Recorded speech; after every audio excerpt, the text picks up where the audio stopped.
Selamat kembali ke JNS TV.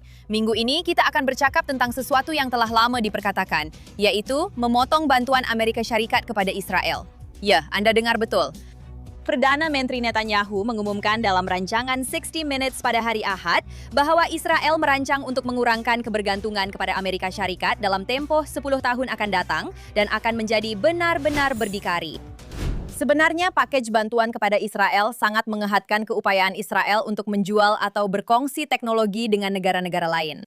Ia juga menghalang Israel daripada menjual senjata kepada negara-negara yang tidak mendapat kelulusan khusus daripada Amerika Syarikat. Tetapi Israel adalah peneraju dunia dalam bidang teknologi dan pertahanan dengan KDNK sebanyak 700 billion dolar. Ia sebenarnya tidak memerlukan package bantuan itu. Jadi, walaupun golongan anti-Semit merungut tentang bantuan Amerika Syarikat kepada Israel, sebenarnya Perdana Menteri Israel yang mereka benci itu pun bersetuju dengan mereka. Tetapi itu bukan satu-satunya reaksi spontan yang kurang dipertimbangkan terhadap Netanyahu yang kita lihat kebelakangan ini. Ramai pengkritik telah menyerang Bibi karena telah bertahun-tahun memberi amaran tentang Iran mendapatkan senjata nuklir.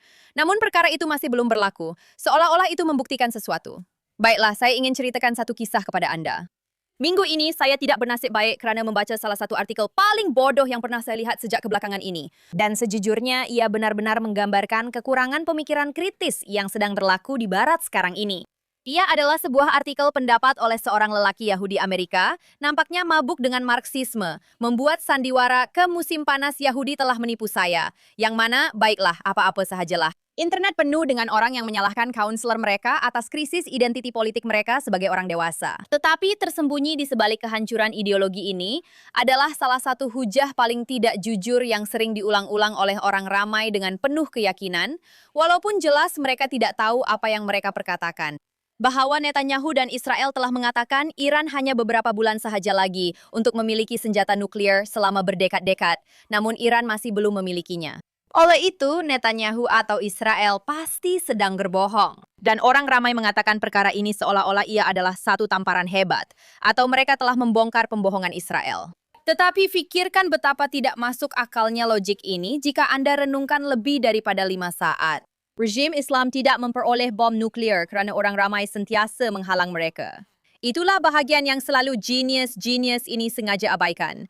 Ia seperti mengejek ahli bomba kerana bangunan yang mereka beri amaran kepada Anda tidak pernah terbakar, sambil sengaja mengabaikan hakikat bahawa mereka telah menghabiskan 20 tahun memadamkan percikan api.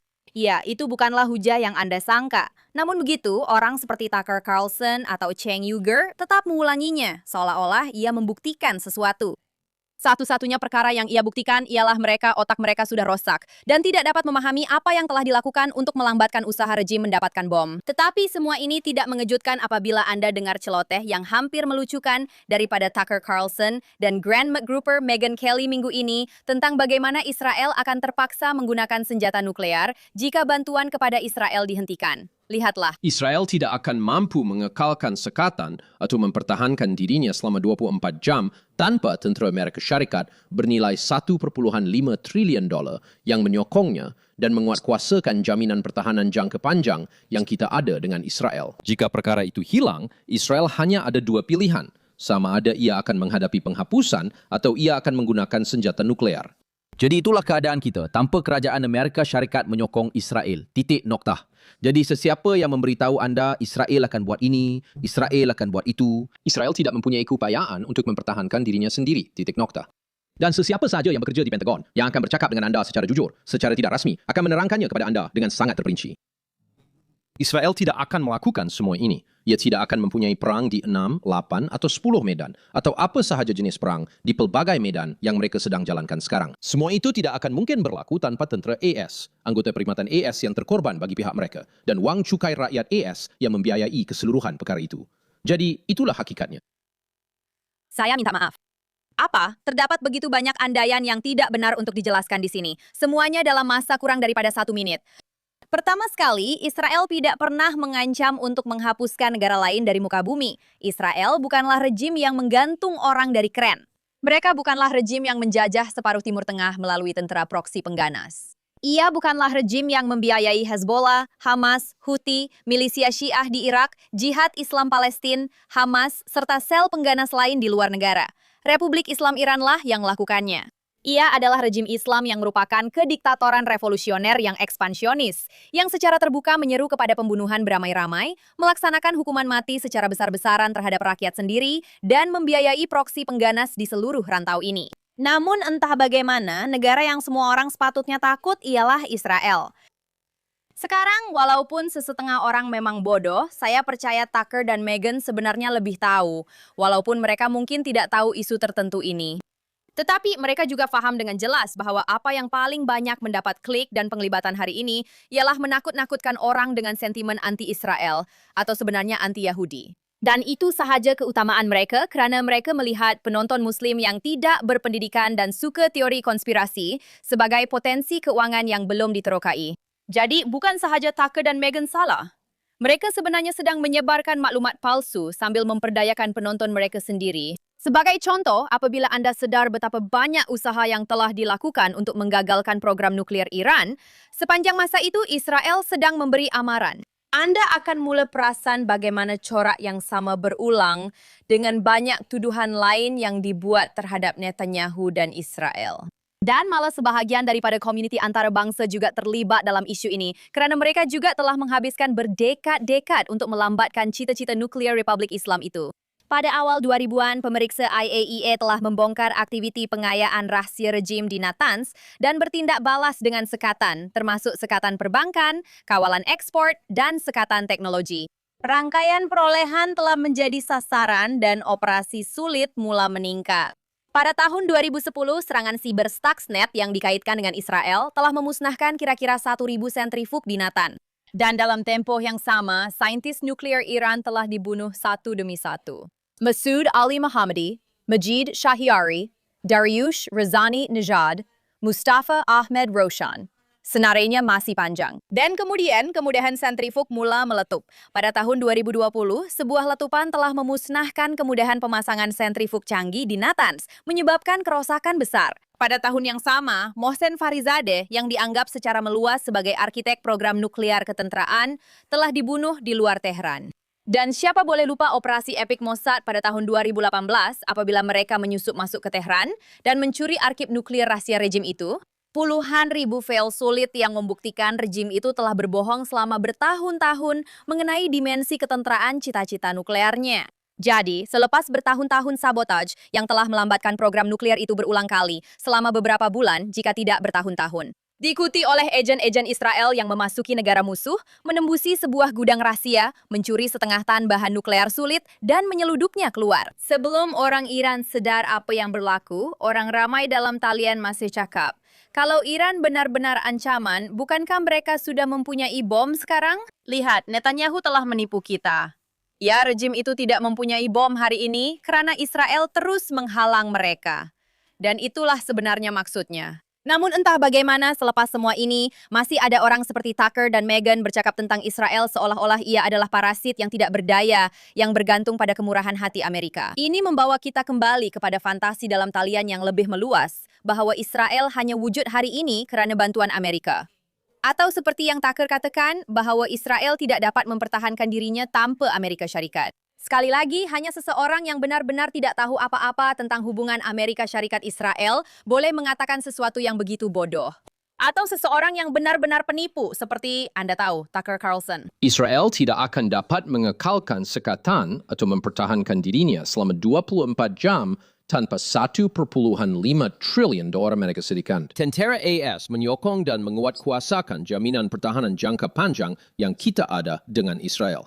Ini adalah sesuatu yang Tucker reka-reka sendiri. Pertama sekali, ia bukanlah 1,5 triliun dolar. Rangka kerja bantuan semasa adalah kira-kira 3,8 bilion dolar setahun yang mungkin kedengaran besar sehingga Anda sedar bahwa budget persekutuan AIS hampir 7 triliun dolar. Itu bermakna ia hanyalah sekitar 0,05% daripada budget persekutuan Amerika. Dan inilah bahagian yang mereka tidak pernah beritahu Anda. Sebahagian besar daripada wang itu kembali semula ke dalam ekonomi Amerika melalui perolehan pertahanan. Israel diwajibkan untuk membeli hanya daripada pengeluar senjata Amerika, dari kilang-kilang Amerika, rantaian bekalan, dan pekerja Amerika. Kira-kira 70.000 pekerjaan rakyat Amerika dicipta atau dikekalkan oleh kerjasama ini setiap tahun. Jadi, rakyat Amerika bukan menghantar uang tunai kepada Israel supaya kami boleh terus hidup. Kerajaan AS sedang mensubsidi industri pertahanannya sendiri sambil mengukuhkan sekutu strategik dan sejujurnya mereka juga mendapat lebih daripada apa yang mereka bayar. Mari kita kembali seketika. Bantuan kepada Israel dari AS sebenarnya hanya bermula selepas Perang 6 Hari pada tahun 1967. Kenapa? Bukan karena Israel memerlukannya, tetapi karena AS melihat ini sebagai satu peluang dengan tepat untuk mempunyai satu lagi barisan menentang USSR semasa Perang Dingin. Bantuan ketenteraan berkembang dengan pesat selepas Perang Yom Kippur pada tahun 1973 dan terus meningkat melalui pelbagai memorandum persefahaman yang kedua-duanya mengehadkan pilihan Israel dalam bekerjasama dengan negara lain dan juga memberi manfaat besar kepada Amerika Syarikat. Sehingga hari ini, AS memperoleh manfaat yang sangat besar daripada hubungan ini. Perisikan Israel telah berulang kali membantu menggagalkan rancangan pengganas utama yang menyasarkan negara-negara barat terutamanya Amerika Syarikat, termasuk serangan ke atas penerbangan, operasi ISIS, sel dan rangkaian pengganas Iran, serta serangan terhadap rakyat Amerika dan Eropa di luar negara. Ia bukanlah satu keterlaluan untuk mengatakan bahwa terdapat ribuan rakyat Amerika yang masih hidup hari ini yang mungkin tidak akan selamat jika bukan karena perkongsian perisikan Israel dengan Amerika Syarikat. Itulah sebabnya bekas pegawai kanan perisikan Amerika Syarikat telah berulang kali menggambarkan perisikan Israel sebagai amat bernilai dan tiada tandingan. Dianggarkan bernilai berbilion dolar karena Israel beroperasi jauh di dalam rangkaian musuh yang sukar ditembusi oleh agensi barat.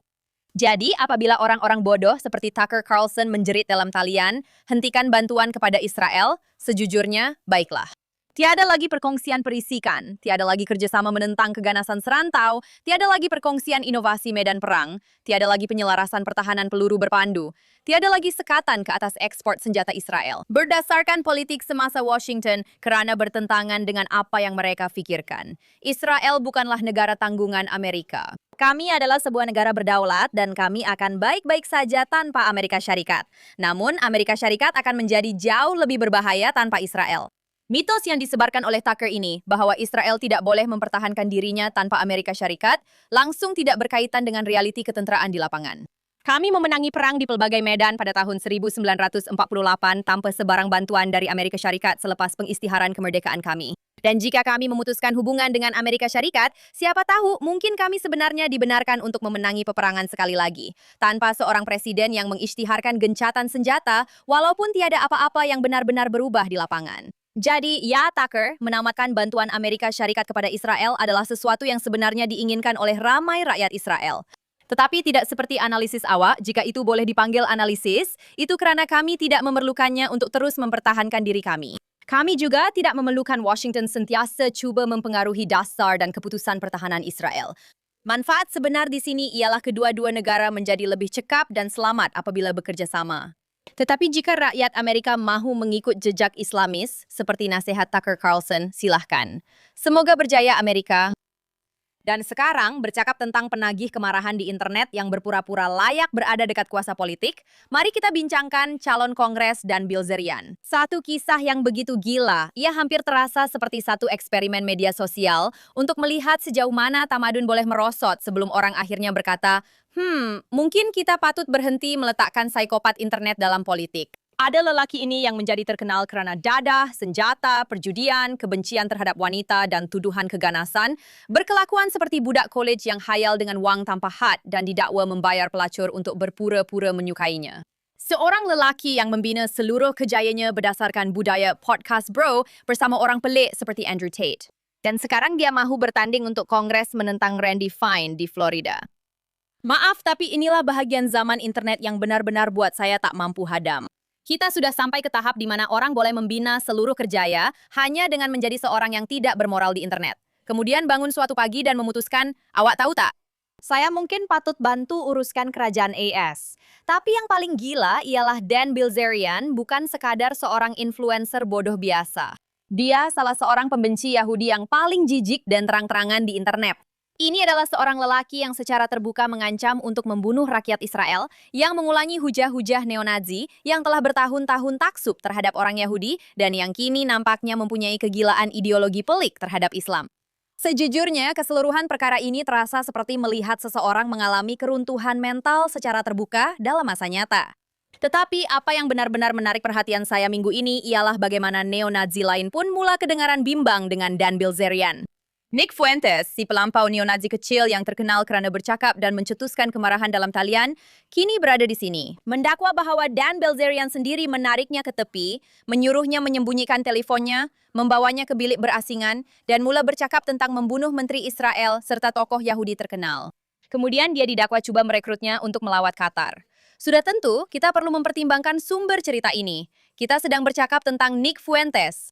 Tetapi kemudian dalam masa sehari, seorang lagi pembenci Yahudi secara terbuka, Lucas Gage, mengatakan perkara yang sama berlaku kepadanya dalam situasi yang berbeza. Cerita yang sama, telepon disembunyikan, bilik pribadi, obsesi dengan keganasan, obsesi dengan Israel. Lihat apa yang Lucas katakan. Jadi bila saya nampak Nick muat naik perkara itu, saya betul-betul tak percaya. Jadi dia kata untuk kali pertama saya jumpa Dan di rumahnya, dia suruh kami letak telefon di bilik lain. Kemudian dia tanya saya betapa susahnya untuk, saya tak boleh sebut perkataan itu di YouTube, menteri-menteri kerajaan Israel. Lepas itu dia jemput saya ke Dubai dan Qatar. Tapi saya tolak semasa dia dalam perjalanan ke sana untuk jadi holy dengan serta-merta. Nick, saya bersumpah demi Tuhan dan saya bersumpah atas nyawa anak-anak saya. Saya ada 2 orang anak yang comel. Dia buat perkara yang sama pada saya. Jadi kami pun naik ke atas. Dia sebut sesuatu tentang Ben Shubi. Dia kata, kau kenal Ben Shapiro tu kan? Apa pendapat kau tentang dia? Saya tertanya-tanya kalau dia tak rancang apa-apa pun. Itu yang saya maksudkan. Mungkin itu cuma sembang kosong sesama lelaki. Macam, bro, kita kena hapuskan dia. Kau faham maksud saya? Itulah yang saya rasa dan saya pun cakap, itu takkan ubah apa-apa pun. Mereka cuma akan letak orang lain saja, macam itulah. Tapi bila Nick hebahkan perkara itu, saya pun rasa, okey, itu pelik.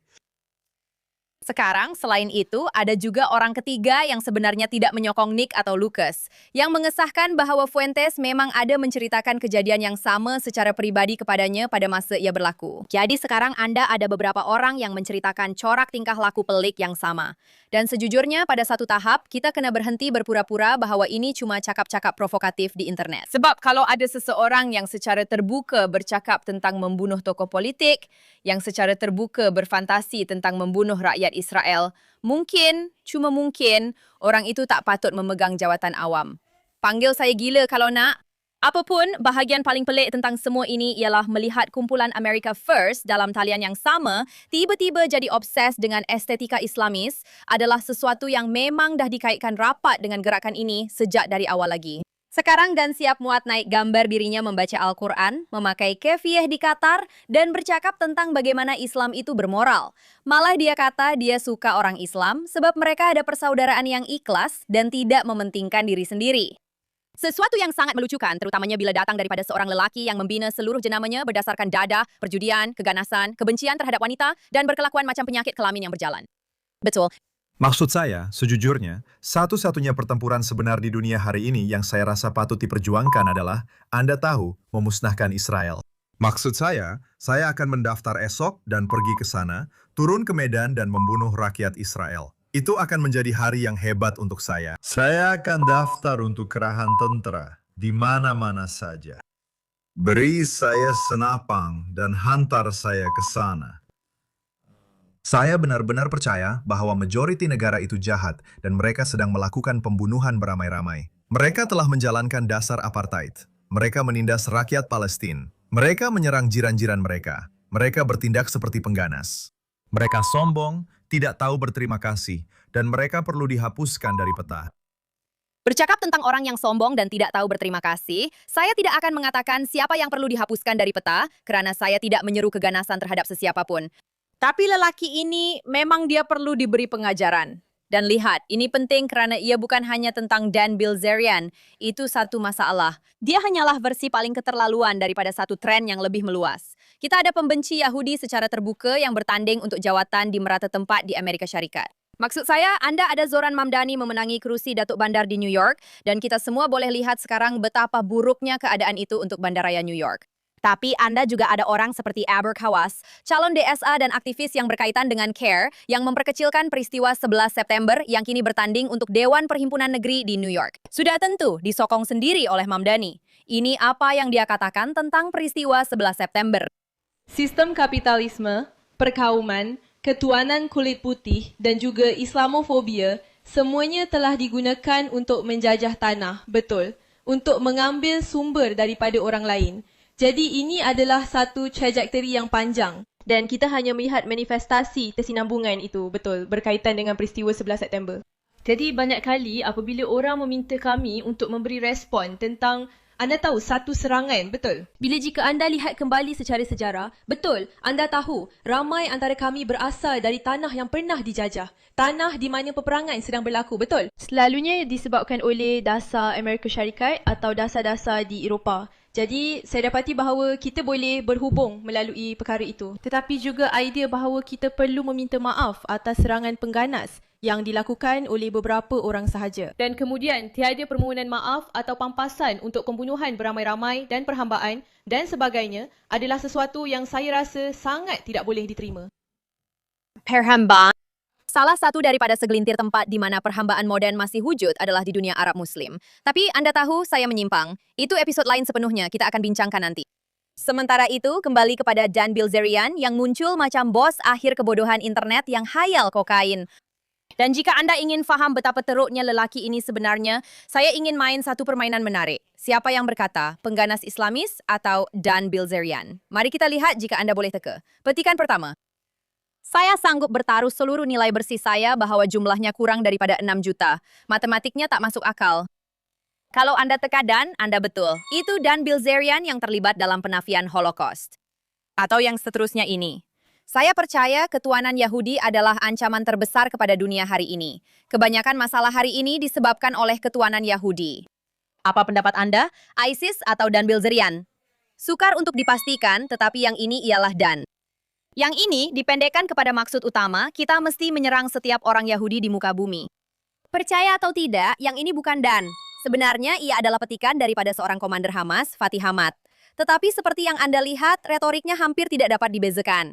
Dan untuk yang ini, agama Yahudi mempromosikan ketuanan, rogol, dan mencuri daripada orang lain selagi mereka bukan Yahudi. Israel adalah manifestasi kepada perkara itu. Saya rasa agama itu teruk. Kalau Anda teka Dan, Anda betul. Dia langsung tidak berpura-pura ada masalah dengan Zionis. Tidak, bagi Dan, ini tentang orang Yahudi. Dan akhirnya, saya akan mendaftar esok dan pergi ke sana dan bunuh rakyat Israel. Beri saya senapang dan hantar saya ke sana. Ya, seperti yang kita dengar beberapa menit lalu, itu memang Dan sepenuhnya. Dan tidak, ini bukan dan tidak sepatutnya menjadi wacana politik yang normal. Ini adalah kebencian perkauman secara terbuka. Namun entah bagaimana, sekurang-kurangnya oleh sebagian pengguna internet, individu ini dilayan seolah-olah dia suara politik yang patut diambil serius. Bukannya dilihat sebagaimana dia sebenarnya. Seorang yang sangat bermasalah, membenci Yahudi, dan juga seorang yang benar-benar dungu tanpa sebarang sifat yang boleh dihargai. Tetapi bahagian yang paling penting yang perlu difahami oleh orang ramai ialah perkara ini tidak hanya kekal dalam talian. Apabila Anda menormalkan retorik berterusan tentang ketuanan Yahudi, konspirasi Yahudi global, dan menormalkan keganasan terhadap rakyat Israel, akhirnya orang akan bertindak berdasarkan perkara itu. Itulah cara radikalisasi berlaku. Begitulah cara ekstremisme berfungsi. Dan sejujurnya sesiapa yang melihat lelaki ini dan berfikir, ya inilah orang yang patut membentuk politik Amerika, mungkin tidak patut dipercayai untuk mengendalikan mesin berat, apatah lagi peti undi. Tetapi sementara badut internet seperti Dan berlakon sebagai revolusioner dalam talian, rejim sebenar terus mengekspor kebencian dan manipulasi seperti ini secara besar-besaran. Dan itu membawa kita kepada yang baik, yang buruk, dan yang hodoh untuk minggu ini. Kita mulakan dengan kisah buruk kita, kerana minggu ini Republik Islam Iran memutuskan untuk mengingatkan dunia bahawa bukan sahaja ia adalah rejim pengganas, ia juga benar-benar tidak waras. Saya benar-benar perlukan orang faham betapa peliknya kisah ini sebenarnya. Nampaknya ada semacam memo yang telah melalui Kementerian Luar Negeri atau aparatus propaganda rejim Islam itu, kerana beberapa kedutaan dan akaun yang berkaitan dengan rejim tiba-tiba mula menyasarkan setiausaha akhbar Rumah Putih, Caroline Leavitt, secara dalam talian. Dan apakah kesalahannya? Melahirkan bayi. Saya bersumpah saya tidak mereka-reka cerita ini. Rejim itu membalas hantaran beliau di media sosial mengenai anaknya yang baru lahir dengan menjadikannya propaganda tentang serangan terbaru Amerika Serikat ke atas pangkalan IRGC di Minab. Kini, rejim itu mendakwa serangan tersebut telah membunuh berpuluh-puluh kanak-kanak di sebuah sekolah yang terletak berhampiran kemudahan itu. Yang mana, jika Anda meletakkan kanak-kanak, sekolah untuk kanak-kanak di dalam struktur ketenteraan IRGC, itu sendiri adalah satu jenayah perang. Tetapi memang tidak mengejutkan apabila Republik Islam menggunakan kanak-kanak sebagai perisai manusia dan kemudian berpura-pura mengambil berat tentang nyawa manusia selepas itu. Dan sejujurnya, hipokrasi di sini sangat melampau. Ia hampir menjadi lucu kerana ini adalah rejim yang sama yang menghantar kanak-kanak meredah kawasan periuk api semasa Perang Iran-Irak. Rejim yang sama yang membunuh Kian Pirvalek yang berumur 9 tahun, rejim yang sama yang membunuh ratusan kanak-kanak dan remaja semasa protes pada bulan Januari hanya beberapa hari sebelum serangan di Minap. Mereka tidak peduli tentang kanak-kanak, mereka hanya peduli tentang propaganda, tentang mengekalkan kuasa, tentang menyebarkan revolusi Islamis mereka. Itu sahaja. Jika rejim ini benar-benar mengambil berat tentang kanak-kanak, kanak-kanak Iran tidak akan ditembak di jalanan hanya karena berdiri berhampiran dengan tunjuk perasaan. Remaja Iran tidak akan diseksa di dalam penjara. Dan keluarga-keluarga Iran tidak akan dipaksa untuk mengenal pasti mayat anak lelaki dan perempuan mereka selepas tunjuk perasaan. Dan sejujurnya, tiada rejim di dunia ini yang lebih banyak menumpahkan darah kanak-kanak berbanding rejim Islam di Iran. Bukan sahaja kanak-kanak Iran, malah kanak-kanak Palestin, kanak-kanak Lubnan, kanak-kanak Syria, kanak-kanak Israel, kanak-kanak Yaman, dan ramai lagi. Rejim ini telah menghabiskan berdekad-dekad menjadikan seluruh generasi di Timur Tengah sebagai umpan meriam untuk proyek revolusinya. Hamas, Hizbullah, Houthi, Basij, dan IRGC kesemuanya telah memusnahkan kehidupan ramai kanak-kanak di seluruh rantau ini. Namun, setiap kali Republik Islam diserang secara ketenteraan, tiba-tiba kita dijangka percaya bahawa mereka telah menjadi pejuang hak asasi manusia.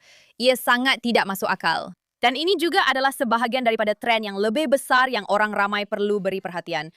Republik Islam bukan sahaja mengekspor keganasan, mereka juga mengekspor propaganda. Mereka faham bahawa media sosial kini adalah sebahagian daripada medan perang. Jadi mereka ambil satu hantaran tentang seorang ibu baru dan jadikannya sebagai kempen propaganda. Mereka cuba menunggang simpati dan memanipulasi penonton barat yang masih tidak faham apa sebenarnya rejim ini. Tetapi orang ramai memang perlu faham sesuatu dengan sangat jelas. Republik Islam tidak menghargai nyawa manusia, hatta kanak-kanak sekalipun. Ia hanya mementingkan kuasa, ketakutan, jihad, dan kelangsungan hidup. Dan itulah sebabnya melihat mereka tiba-tiba pura-pura mengambil berat tentang kanak-kanak selepas berdekad-dekad membunuh mereka di seluruh rantau ini adalah salah satu perkara yang paling menjijikkan yang Anda akan lihat dalam talian.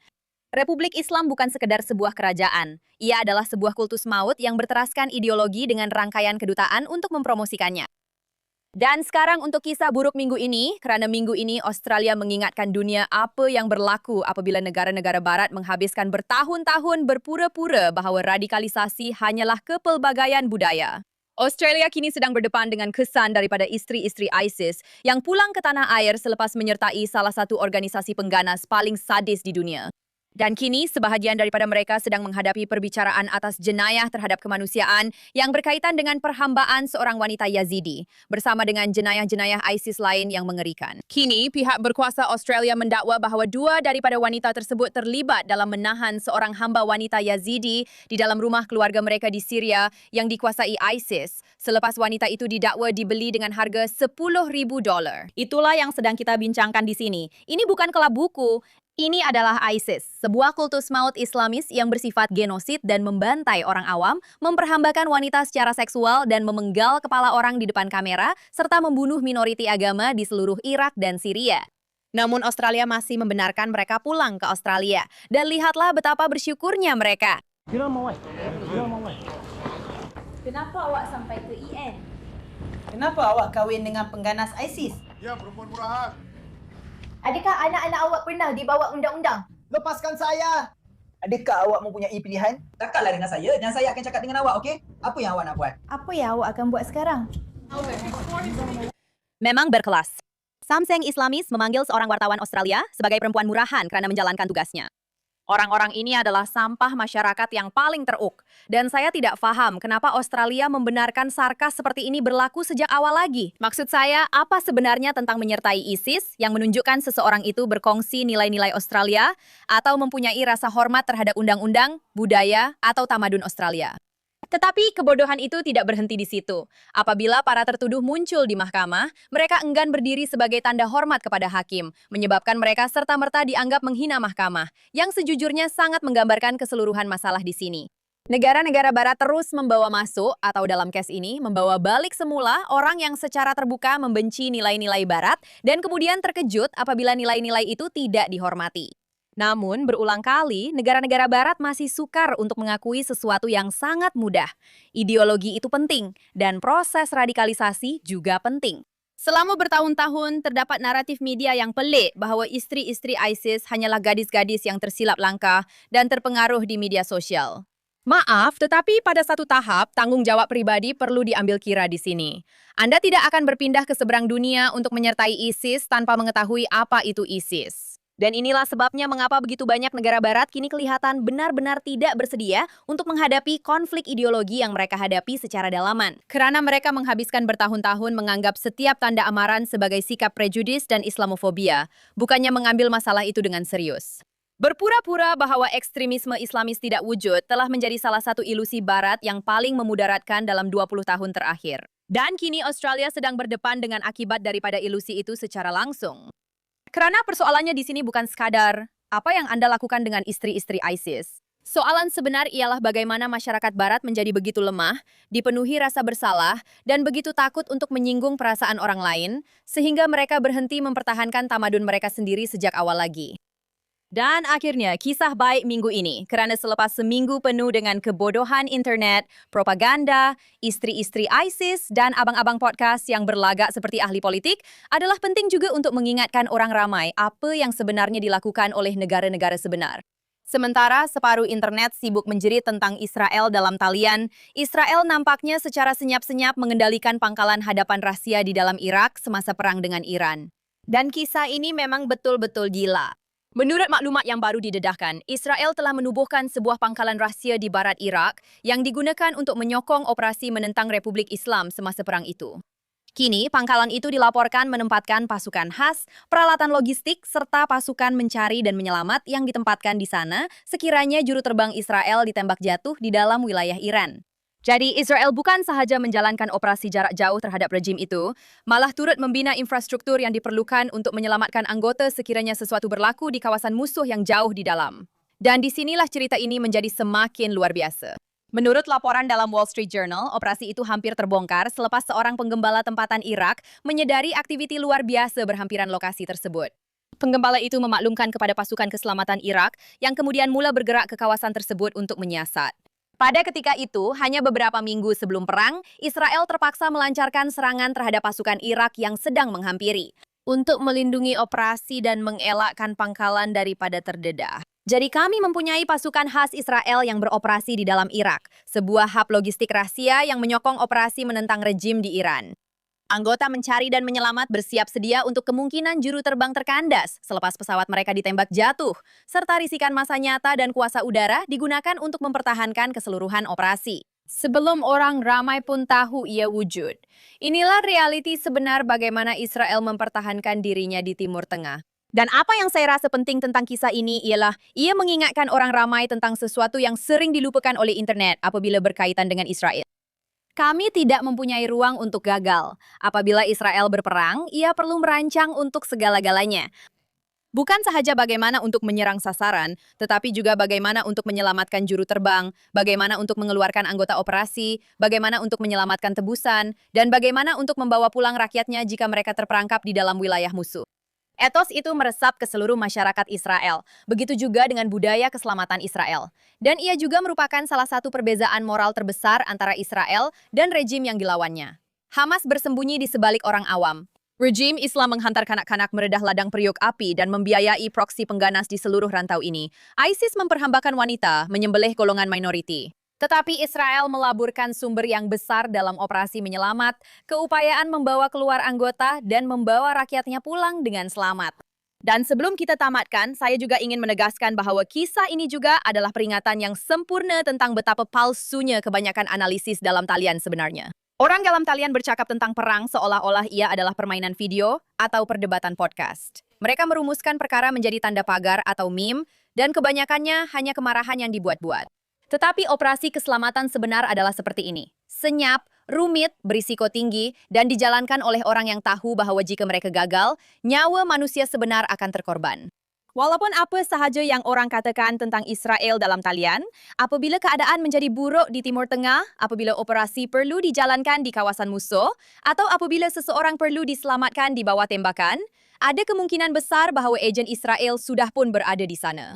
Dan dengan itu sahaja untuk minggu ini. Saya akan kembali minggu depan dengan lebih banyak cerita terkini yang anda perlu tahu tentang apa yang sedang berlaku di Iran dan sekitarnya. Dan jika anda mempunyai sebarang maklumat untuk saya, hubungi saya di X melalui Emily K. Schrader atau di Instagram melalui Emily in Tel Aviv.